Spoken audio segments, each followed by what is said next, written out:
Welcome to அம்மம்மா kitchen. இன்றைக்கி என்னம்மா பார்க்க போகிறோம்? இன்றைக்கி சாட்டர்டேயில் இட்லி ஊற்றி வச்சுருக்கோம். அதுக்கு வேர்க்கடலை சட்னி பண்ணலாம். ஓகே. அப்படின்ட்டு இதுதான் இன்க்ரீடியன்ஸ் எல்லாம்.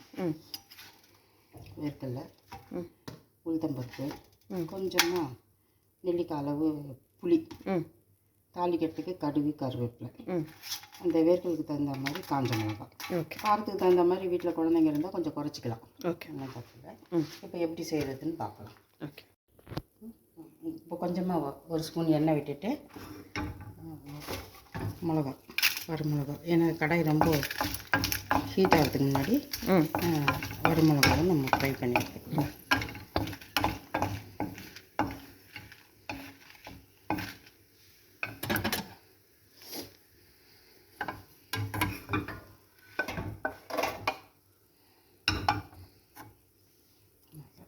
வேர்க்கடலை ஒரு கப்பு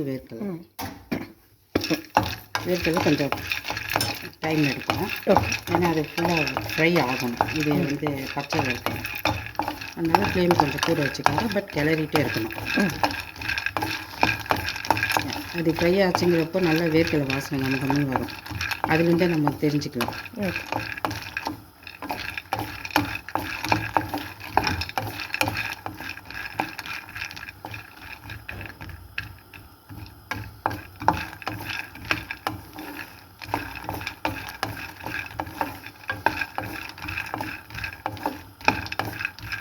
இதை நம்ம இறக்கி வச்சப்புறம் கூட அந்த சூட்டுக்கு கூட இன்னும் கொஞ்சம் உள்ளே ஃப்ரை ஆகும்.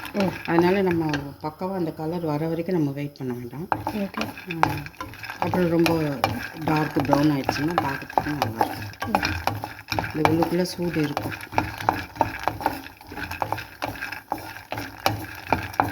வாசனை வருதான்னு பார்த்துக்க. வாசனை வர ஆரம்பிச்சிச்சு.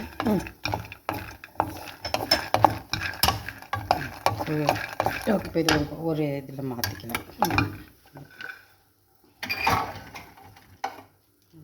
இனிமேல் வந்து ஒரு 2 டேபிள் ஸ்பூன் உளுத்தம்பருப்பு எடுத்துருக்கேன். ஓகே. அதையும் வெறும் கோல்டன் ப்ரௌன் வர அளவுக்கு வறுத்துக்குவேன்.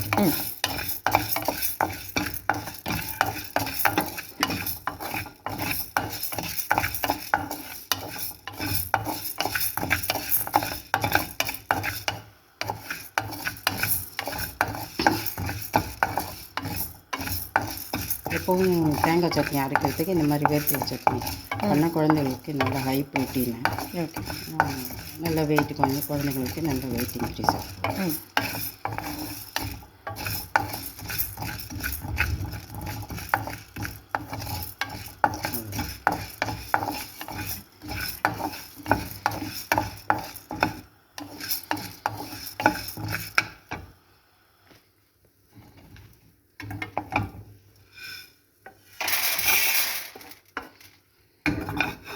இப்போ இந்த கடாய் சூடுலேயே வந்து ஒரு நெல்லிக்காய் அளவு புளி, ஓகே, காரத்துக்கு தகுந்த மாதிரி கொஞ்சம் புளி, சும்மா லைட்டாக கொஞ்சம் எண்ணெய் விட்டுட்டு கொஞ்சம் முறிச்சா மாதிரி, வேறு ஒன்றும் இல்லை.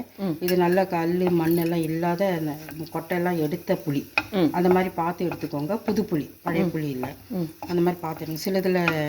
சில புளியில் வந்து மண்ணெல்லாம் இருக்கும். அந்த மாதிரி இருந்தால் நீங்கள் அதை புழிஞ்சு ஊற வச்சு புழிஞ்சு கொஞ்சம் சாறு எடுத்துக்க வேண்டியதான். இது நல்லா க்ளீனாக இருக்கும். இப்போ இதெல்லாம் பவுலுக்கு மாற்றிட்டு, மிக்சி பவுலுக்கு மாற்றிட்டு அரைச்சிட்டு வந்து உங்களுக்கு காட்டுறேன். ஓகே. இப்போ தாளிச்சிடலாம். ஒரு ஸ்பூனு எண்ணெய் விட்டுட்டு அது காஞ்ச உடனே ஒரு ஸ்பூன் கடுகு, அது பொரியும் போது உளுத்தம்பருப்பு ஒரு ஸ்பூன்,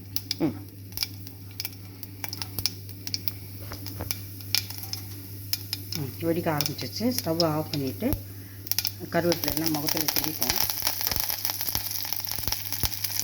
கொஞ்சம் பெருங்காயத்தூள்,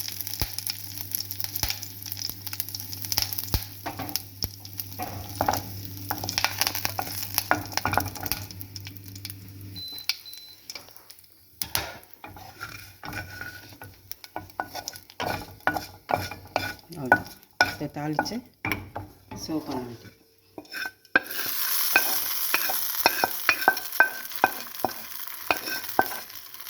பாருங்கள் எவ்வளோ டேஸ்டியாக